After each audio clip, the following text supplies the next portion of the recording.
देखो ये क्वाड्रिलेटरल का क्वेश्चन है, एक्सरसाइज 8.1 का 7th क्वेश्चन है, और उस पूरी एक्सरसाइज के अंदर सबसे इंपॉर्टेंट क्वेश्चन यही है। क्वेश्चन में आपसे बोला गया कि ए बी सी डी एक ट्रेपेजियम है, तो ए बी सी डी हमारे पास क्या एक ट्रेपेजियम है, ठीक है, जिसके अंदर ए बी आपका क्या है सी डी के पैरेलल है, और ए डी जो है वो बी सी के इक्वल, ये गिवन है हमें क्वेश्चन के अंदर। हमें शो करके दिखाना है कि angle A is equal to angle B, ठीक है, फर्स्ट पार्ट के अंदर ये चारों पार्ट्स हमें शो करके दिखाने हैं 1 बाय 1। क्वेश्चन में हिंट की फॉर्म में क्या गिवन था कि आपको ए बी को एक्सटेंड करना है, ठीक है, और आपको पॉइंट सी से एक लाइन खींचनी है। तो ए बी को जो हमने एक्सटेंड किया और जब हमने सी पॉइंट से लाइन खींची, तो वो दोनों के दोनों लाइंस पॉइंट ई पर क्या करेंगे, इंटरसेक्ट करेंगे, ठीक है।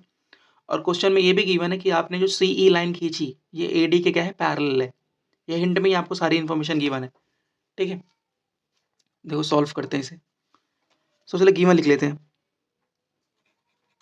सो गिवन में हमारे पास क्या क्या है, पहली चीज A B C D is A ABCD हमारे पास ट्रेपेजियम है, ठीक है, जिसके अंदर ए बी क्या है, सी डी के पैरेलल है। दूसरी चीज हमारे पास क्या है कि ए डी और बी सी आपस में कैसे इक्वल है, A D is equal to B C. तीसरी चीज हमारे पास क्या गिवन है कि जो आपका ए डी है वो सी ई के क्या है, पैरेलल है, A D is parallel to C, ठीक है। अब देखो स्टार्ट करते हैं सॉल्यूशन सबसे पहले यहाँ से। अच्छा देखो, अगर आपका ए बी आपका सी डी के पैरेलल है, ये ना, अगर आपका ए बी सी डी के पैरेलल है, तो अगर मैं ए बी को आगे एक्सटेंड कर दूं पॉइंट ई तक, तब भी वो तो सी डी के पैरेलल ही रहेगा। दो चीज़ें अगर आपस में पैरेलल होती हैं, आप उनको कितना बढ़ा दो या उनको कट कर दो, तब भी वो आपस में पैरेलल ही रहती हैं। So if A B is parallel to C D, then A E parallel to किसके हो जाएगा, सी डी के, ठीक है, ये हो जाएगा। अब आप बताओ, ए ई हमारा सी डी के पैरेलल हो गया, ए डी हमारा सी ई के पैरेलल, ये तो गिवन है। सो क्या ए ई सी डी एक पैरेललोग्राम नहीं बन गया, यस। सो यहाँ पे हमारे सामने क्या आ गया, therefore A E C D is a parallelogram, ठीक है। पैरेललोग्राम क्यों हो गया, क्योंकि ए डी हमारा सी ई के पैरेलल है, ए डी हमारा सी ई के पैरेलल है, और दूसरी जो आपका ए ई है वो आपका सी डी के पैरेलल है, पैरेलल टू सी डी, ठीक है। ये अब बताओ, अब पैरेललोग्राम हो गया, और आपको पता है कि जब पैरेललोग्राम कोई बन जाता है तो उसके पहले वो पैरेललोग्राम की सारी प्रॉपर्टीज को होल्ड करता है। अब पैरेललोग्राम की एक प्रॉपर्टी ये भी तो होती है कि अपोजिट साइड्स इक्वल होंगे। सो क्या ए डी आपका सी ई के इक्वल नहीं हो जाएगा, हो जाएगा। सो देयरफॉर ए डी आपका जो हो जाएगा वो इक्वल हो जाएगा सी ई के, ठीक है। तो क्वेश्चन में तो सिर्फ हमें गिवन था कि ए डी आपका बी सी के बराबर है, लेकिन अभी हमने शो करके दिखा दिया कि ए डी आपका जो है सी ई के भी इक्वल है। तो इसका मतलब ए डी बी सी और सी ये तीनों आपस में कैसे हैं, इक्वल है, ठीक है। अब देखो, अब अगर ये देखो ये लाइन और ये लाइन आपस में पैरेलल है, तो ये ट्रांसवर्सल लाइन हो गई, तो इन दोनों एंगल्स का सम कितना होगा, 180 डिग्री। तो मतलब angle A plus angle E, इनका सम कितना आएगा, 180 डिग्री, बिकॉज को इंटीरियर एंगल।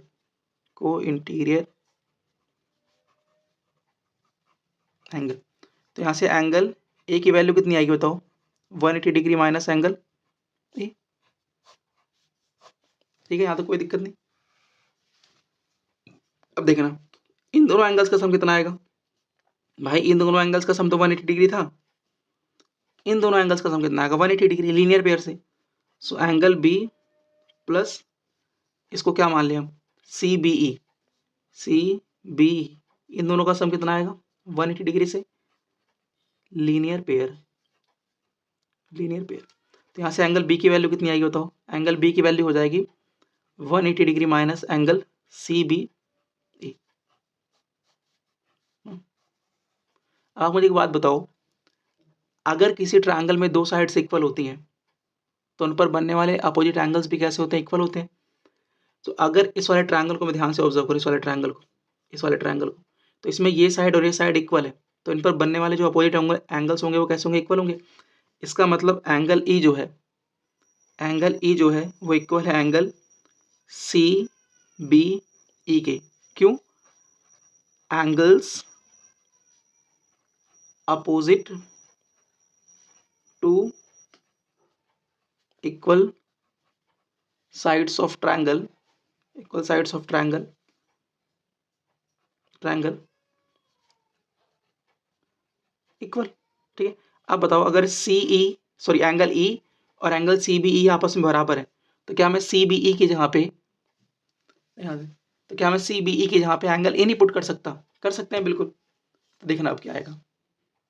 ठीक है, देखो तो जैसे सी बी ई आपका, तो जैसे आपका सी बी ई एंगल ई के बराबर हो, तो हम यहाँ पे क्या पुट कर सकते हैं, यहाँ पे हम पुट कर सकते हैं एंगल बी की वैल्यू कितनी आ जाएगी बताओ, 180 डिग्री माइनस एंगल ई। और हमारे ए की वैल्यू भी क्या थी, 180 डिग्री माइनस ई। तो ए और बी देखो आपस में बराबर आ गए कि नहीं आ गए। ठीक है, तो हम यहाँ से कह सकते हैं therefore angle A is equal to angle B. ये फर्स्ट पार्ट प्रूफ हुआ अभी। ठीक है, अभी तो हमें सेकंड और थर्ड पार्ट, फोर्थ पार्ट ये सब करने हैं। देखो अब हमें सेकंड पार्ट करना है। ठीक है, सेकंड पार्ट करते हैं फटाफट। तो सेकंड पार्ट में हमसे क्या बोला गया है, सेकंड पार्ट में बोला कि एंगल सी और एंगल डी को बराबर करके दिखाना है। ठीक है, देखो करते हैं। अच्छा बताओ अगर ये और ये आपस में पैरेलल है, तो क्या ये ट्रांसवर्सल लाइन की तरह काम नहीं कर रही? तो एंगल ए और एंगल डी का सम कितना हो जाएगा, 180 डिग्री। सो एंगल ए प्लस एंगल डी का सम हमारे पास कितना हो जाएगा, 180 डिग्री। कहाँ से? को इंटीरियर एंगल्स, को इंटीरियर एंगल्स। ठीक है, तो यहाँ से बताओ एंगल डी की वैल्यू कितनी आएगी, एंगल डी की वैल्यू आएगी 180 डिग्री माइनस एंगल ये हो गया। ठीक है, अब देखना इसी तरह से ये लाइन और ये लाइन पैरेलल है, तो ये किसकी तरह काम करेगी, ट्रांसवर्सल की तरह। भाई देखो ना, ए बी जो है वो आपका पैरेलल है किसके, सी डी के। तो ये ट्रांसवर्सल लाइन हो गई, तो एंगल बी और एंगल डी का सम कितना आ जाएगा, सॉरी यहाँ पे डी है यहाँ पे सी है, तो एंगल बी और एंगल सी का सम कितना आ जाएगा, 180 डिग्री। तो again angle B plus angle C का सम कितना आ जाएगा हमारे पास, 180 डिग्री। अगेन इनका भी रीजन क्या है, को इंटीरियर एंगल्स, को इंटीरियर एंगल्स बी। तो यहाँ से एंगल बी की वैल्यू कितनी आएगी बताओ, सॉरी एंगल सी की वैल्यू कितनी आएगी, 180 डिग्री माइनस एंगल बी। ठीक है, और ये अभी ने फर्स्ट पार्ट के अंदर प्रूफ किया कि एंगल ए कैसा था, एंगल बी के बराबर था। फर्स्ट पार्ट के अंदर प्रूफ किया ना, एंगल ए एंगल बी बराबर थे। तो आप क्या कर दो, यहाँ पर एंगल बी की जहाँ पे एंगल ए पुट कर दो, तो यहाँ से एंगल सी की वैल्यू कितनी आएगी, 180 डिग्री माइनस एंगल ए। अब देखो तो एंगल सी की वैल्यू क्या आ गई, 180 डिग्री माइनस ए, और एंगल डी की वैल्यू क्या आ गई, 180 डिग्री माइनस ए। तो इन दोनों से हम क्या कंक्लूड कर सकते हैं, यहाँ से हम ये कंक्लूड कर सकते हैं कि angle A sorry angle D, तो therefore angle D is equal to angle C. ये हमने सेकंड पार्ट प्रूफ करके दिखा दिया। ठीक है, अब फटाफट थर्ड करते हैं, फोर्थ पार्ट करते हैं। देखो अब हम थर्ड पार्ट करते हैं फटाफट। ठीक है, हमें क्या प्रूफ करके दिखा रहा है कि ट्रायंगल ए बी सी जो है वो कॉन्ग्रुएंट है ट्रायंगल बी ए डी के। ठीक, अब ए बी सी ट्रायंगल बनाने के लिए हमें क्या करना पड़ेगा, डायगोनल खींचना पड़ेगा ए सी, और बी ए डी ट्रायंगल बनाने के लिए बी ए डी, यहाँ पे एक ट्रायंगल खींचो। ठीक है, ये दोनों ट्रायंगल बन गए। इन दोनों ट्रायंगल्स को बस हमें क्या करना है, कॉन्ग्रुएंट करना है। देखो फटाफट बताते हैं, इन दोनों ट्रायंगल्स के अंदर ए डी आपका बी सी के इक्वल है, A D is equal to B C. ये तुम्हें गिवन ही था क्वेश्चन में स्टार्टिंग में ही। ए बी जो है वो दोनों के अंदर कॉमन है, so A B is equal to A B, that is common. और तीसरी चीज बताओ, तीसरी चीज बताओ, हाँ एंगल ए और angle B.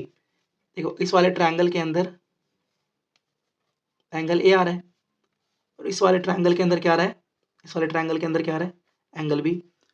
So angle A और एंगल बी हम पहले प्रूफ कर चुके हैं इक्वल।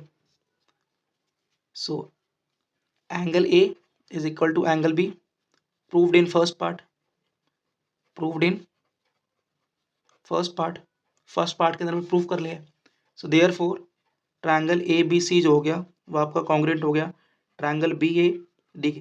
कौन सा क्राइटेरिया लगेगा, देखो side angle side, their side angle side, ठीक है,